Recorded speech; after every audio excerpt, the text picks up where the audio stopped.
उपस्थित मान्यवरांना आणि माझ्या प्रिय मित्रांना मी युवन रेणुका सुदर्शन बोले आणि आज मी ते तुमच्या समोर एक कविता सादर करत आहे जिचं नाव आहे मावळ्यांचा अभिमान। शिवनेरीचा सूर्य उगवला तेजाने उजळली धरती, रणधुमाळी गर्जूनी बोलला मी हिंदवी स्वराज्याची मूर्ती।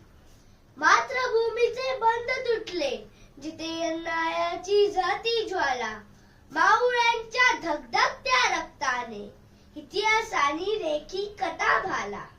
हिंदवी स्वराज्याचा दीप पेटवला अंधारास धाडले दूर, तलवारीच्या एकच वाराने शत्रूच्या उरात पाडला थरकापसूर थरकापसूर।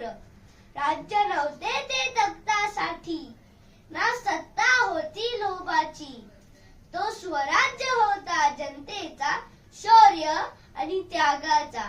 फराळगडाचे कडे आठवती रायगडाचे उंच भिंती, हर हर महादेव गरजत होते रणसंग्रामात झुंजती। जिजाऊच्या संस्काराने सिंह शिवबाचा झाला, शत्रूंच्या छावण्यात त्यांनी वाघासारखा डल्ला मारला। रयतेचा राजा मनवला तो, तिला शेतकऱ्यांना मान, शत्रूंच्या स्त्रियांना सुद्धा तिला माता भगिनींचा सन्मान।